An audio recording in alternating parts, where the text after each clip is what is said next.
नमस्कार, नम्रताज रेसिपीमध्ये आपले खूप खूप स्वागत. आज आपण बनवणार आहोत कोकणात हमखास बनवला जाणारा पदार्थ म्हणजे घावणे व चटणी. अगदी घरोघरी हा पदार्थ बनवला जातो. करायला फारच सोपा आहे. कमी साहित्यात तितकाच चविष्ट असा नाश्त्याचा प्रकार आहे. अगदी नवशिकेही सहजतेने बनवू शकतील इतका हा सोपा पदार्थ आहे. तो मी आज बनवणार आहे, तेव्हा व्हिडिओ पूर्णपणे पहा आणि नम्रताज रेसिपीला सबस्क्राईब करा. अगदी निःशुल्क आहे. लाईक करा आणि आपल्या मित्रमैत्रिणींना शेअर करा आणि सोबतचे बेल आयकॉनही प्रेस करा, म्हणजे मी जे नवनवीन व्हिडिओ बनवेन त्याचे नोटिफिकेशन तुम्हापर्यंत पोहोचेल. चला तर मग जास्त वेळ न घालवता आपण रेसिपीला आता सुरुवात करूया. प्रथम एका बाउलमध्ये 2 वाट्या तांदूळ घ्यायचे आहेत. तांदूळ कोणतेही चालतील. आता हे तांदूळ आपल्याला 3 ते 4 वेळा अगदी स्वच्छ पाण्याने धुवून घ्यायचे आहेत आणि रात्रभर साधारणतः 7 ते 8 तास भिजत ठेवायचे आहेत. आपण पाहू शकता तांदूळ व्यवस्थित भिजले आहेत.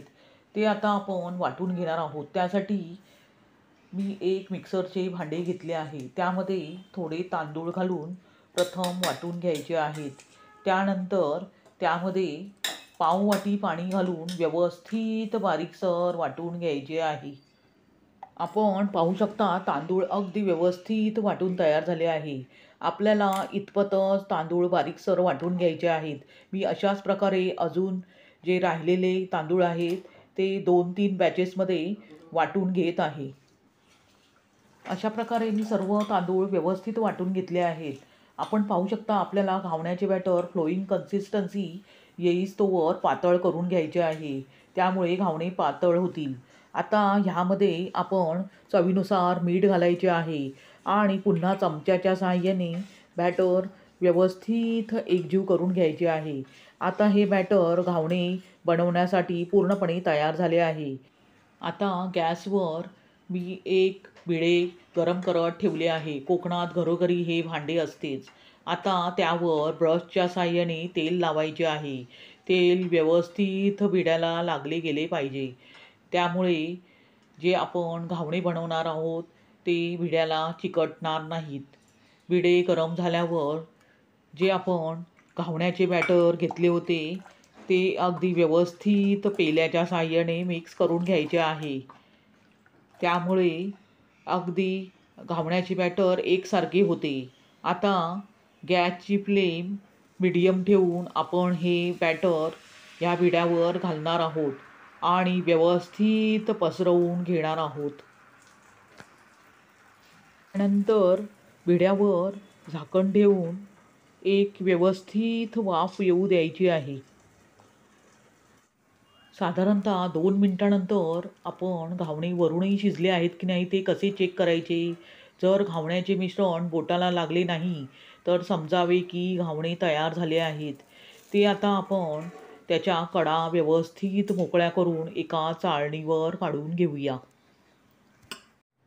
अशाच प्रकारे पुन्हा बिड्याला तेल लावून मी अजून एक घावणा बनवत आहे. आपल्याला प्रत्येक वेळेला बॅटर एकजीव करून घ्यायचे आहे आणि नंतरच घावणा विड्यावर घालायचा आहे.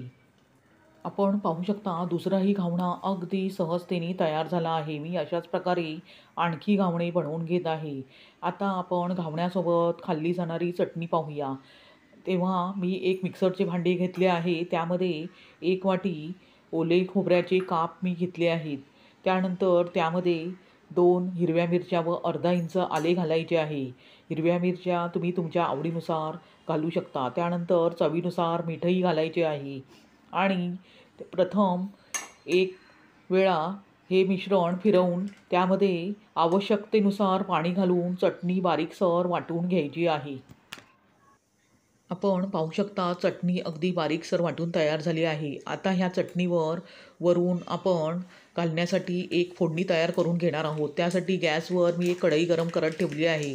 त्यामध्ये 1 चमचा तेल घालून 1 चमचा मोहरी व 1 चमचा जिरे घालायचे आहे आणि व्यवस्थित तडतडू द्यायचे आहे. त्यानंतर पाव चमचा हिंग घालायचा आहे. गॅसची फ्लेम मीडियम ठेवायची आहे. त्यानंतर कढीपत्ताही घालायचा आहे आणि फोडणी व्यवस्थित चमच्याच्या साहाय्याने मिक्स करायची आहे. आता ही फोडणी तयार झाली आहे. गॅस बंद करून आता आपण ही फोडणी चटणीवर घालणार आहोत. त्यानंतर चमच्याने चटणी व्यवस्थित एकजीव करून घ्यायची आहे. आता ही चटणी खाण्यास तयार झाली आहे. आता आपण घावणे व चटणी सर्व करूया. अशा प्रकारे तयार झाले कोकण स्पेशल घावणे आणि चटणी. हे घावणे तुम्ही फिश ग्रेव्हीबरोबर किंवा चिकन ग्रेव्हीबरोबरही खाऊ शकता. फारच अप्रतिम असे लागतात. तुम्ही अशा प्रकारे घावणे व चटणी बनवून पहा आणि त्याचा आस्वाद घ्या. तुम्हाला ही रेसिपी कशी वाटली ते कमेंट करून सांगा. आणि मुख्य म्हणजे नम्रताज रेसिपीला सबस्क्राईब करा. अगदी निःशुल्क आहे. लाईक करा. आपल्या मित्रमैत्रिणींना शेअर करा. पुन्हा भेटूया अशाच नवनवीन रेसिपीसह. धन्यवाद.